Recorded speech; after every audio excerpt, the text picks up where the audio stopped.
안녕하세요. 남부군의 유기농 일기입니다. 아침부터 비가 내리네요. 아마 태풍 찬투의 영향이겠죠. 비가 많이 내릴 것 같아서 여기 작업로에 그 우수로 물기를 돌렸습니다. 이걸 안 하면요,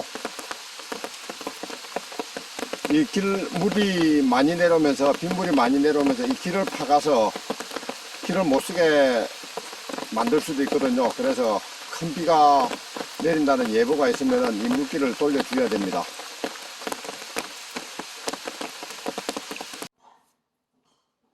지금 태풍 찬투의 그 일기예보입니다.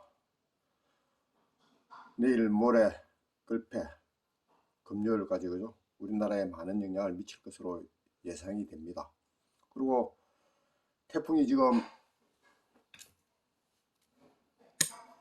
남해안을 따라서 대한해협을 빠져나갑니다. 그러니까 우리 경남 산청 지역은 태풍 반경의 왼쪽에 속합니다.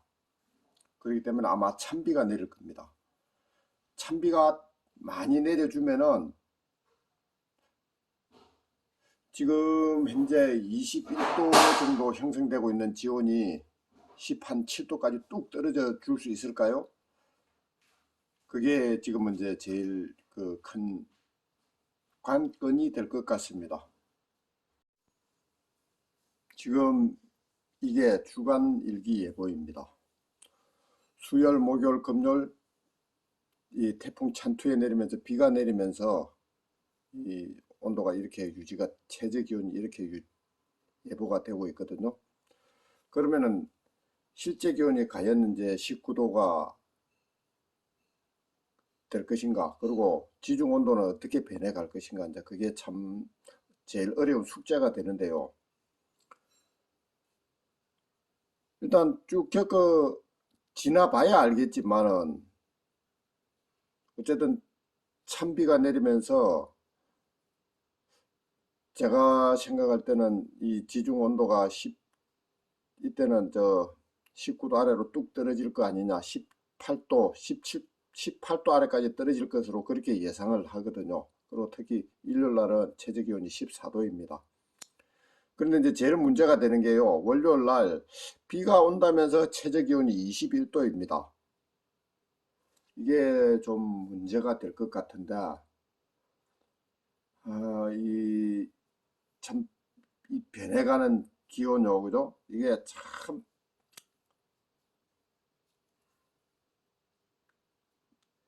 정말 어렵고요. 그리고 또 실제로 이렇게 기온이 형성이 된다는 것도 아닙니다. 이제 일주일 후에 날씨니까, 거의 일주일 후에 날씨잖아요. 월요일이 되면은. 그러니까 이제 그때는 진짜 실제 기온이 어떻게 변할지 그걸 잘 모르죠.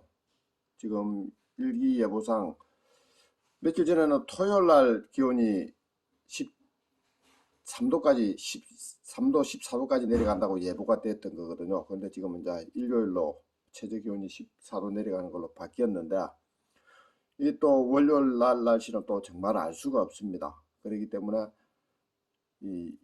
제 나름대로 관리를 하는 게 많이 힘이 드네요.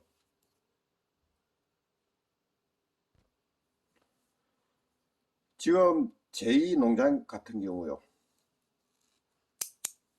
9월 5일 날 지중 온도가 19도 이하로 내려갔습니다. 그리고 이제 계속 18도 부근에서 온도가 약간 오르내리면서 지금은 이제 오늘 14일까지 왔거든요. 5일, 6일, 8일, 9일 날 이 지중 온도가 19도를 넘어설 수도 있지 않았나, 그렇게 제 나름대로 생각을 합니다. 그러니까 19도로 넘어설 수도 있다고 생각을 하거든요. 그리고 또 이 지중계 온도를 계측을 하지만은 그 산은 제가 온도계를 가지고 다니면서 계측을 해보면요, 불과 한 20m 거리에서 온도 편차가 1도 이상 나는 경우도 생겼습니다. 그렇기 때문에 지금 제가 계측을 한 19도 온도가 산 전체 온도를 전부 그 뭐라고 해야 됩니까? 대변한다고 볼 수도 없습니다. 그렇기 때문에 이제 이 단지 한 곳의 온도를 가지고 온도 변화만 가지고 송이버섯의 작황을 예상한다는 건 참 어렵긴 한데요. 제가 9월 5일 날로 지중 온도가 19도 아래로 내려가기 때문에 15일이 되면은, 그러니까 내일이 되면요, 송이버섯이 도토리만한 게 발견이 될 거라고 그렇게 얘기를 했었습니다. 그러니까 이제 내일은 이제 송이가 도토리만한 게 어떻게 발견이 되느냐에 따라서 제2 농장의 송이버섯 작황이 어느 정도 결정이 될 겁니다. 제가 이 산의 지중 온도를 그 관리를 하면서요, 이 송이버섯을 따 보니까 참 여러 가지 그 작은 문제가 생기더라고요. 그러면 과연 지중 온도가 19도 이하로 내려갔을 때 어느 정도 시간이 지나면은 이 저 송이버섯의 휴면이 깨질까요? 그리고 제가 이제 그 경험을 해보면은 한대성 그 뭡니까 기온에 인해 가지고 아침에 일시적으로 아침 기온이 12도까지 떨어지는 경우가 생기거든요. 그러면 산에 올라가서 지중 온도를 관찰을 해보면은 19도 아래로 살짝 내려가는 경우가 생기답니다. 그러면은 이제 이 시기가 보통 9월 초가 되거든요. 8월 말이나. 그렇게 되면은 오후가 되면은 강한 햇살이 이어 가지고 온도가 28도, 29도, 30도까지 올라가면은 이 지중 온도가 19도 이상으로 상승을 하더라고요. 그러면은 그에는 결국 버섯이 송이버섯이 흉년이 들었거든요. 그러면 이제 지금 이 19도 아래로 내려갔지 않습니까? 내려갔는데 이제 제2 농장 같은 경우 이번 달 같은 경우를 보면요, 최소한 8일까지는 19도 이하로 계속 18도 부근까지 유지가 됐었습니다. 그러면은 이때 비도 많이 왔지 않습니까? 비가 많이 오면서 지온이 떨어졌기 때문에 원기를 많이 생성을 했을 겁니다. 그러면 이때 그 9일, 10일경 지중 온도가 19도 이상으로 올라가는 시간이 있었다고 해도 원기가 많이 생성이 됐고, 그러니까 3일 동안, 3일, 4일 동안 온도가 18도 정도로 유지가 됐으니까 원기가 제대로 생성이 됐을 거거든요. 그러면은 일시적으로 지중 온도가 올라갔다고 해도 그 원기가 많이 살아남았기 때문에 송이버섯은 풍년작은 되지 않을까, 그리 제 나름대로 생각을 해 보거든요. 가을이 돼 갖고 이 가을이 되면은 초가을이 되면 그죠, 최저 기온은 15도까지 정도까지 내려가고 그 다음에 최고 기온은 30도가 넘는 경우도 생기고 참 기온의 변화가 굉장히 심합니다. 일교차가 심하죠. 그러면은 이 지중 온도도 어느 정도 오르내릴 수밖에 없습니다. 그렇기 때문에 이제 이 지중 온도가 얼마만큼 19도를 기준으로 해가지고 내려갔다가 오르내리는데, 이 오르내리는 게 참 막기가 어렵거든요. 그 태풍이 오면 송이가 풍년이 든다는 말씀들을 많이 하시잖아요. 저는 그 이유가 지중 온도가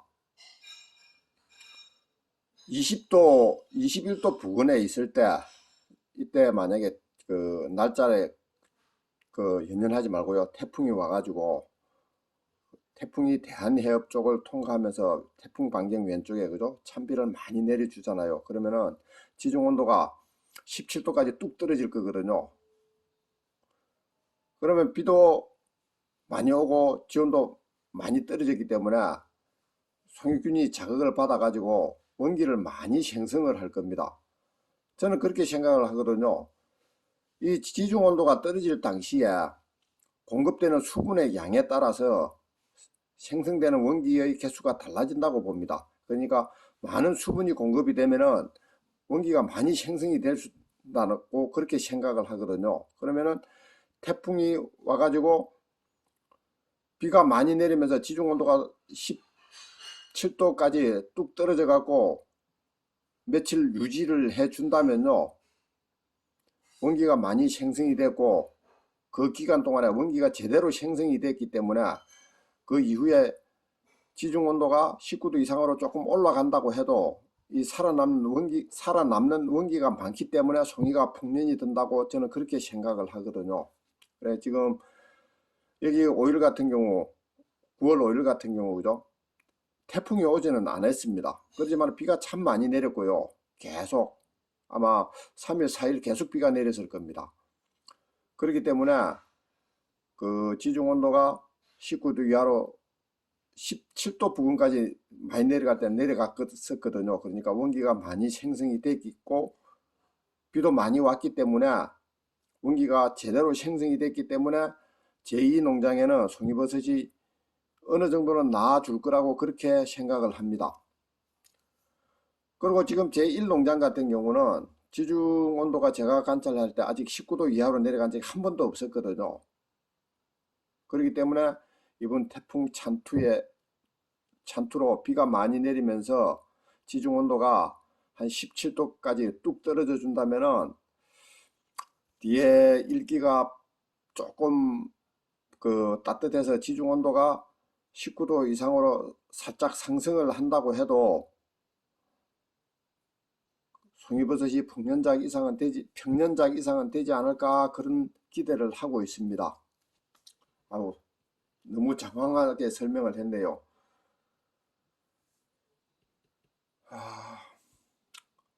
예, 감사합니다.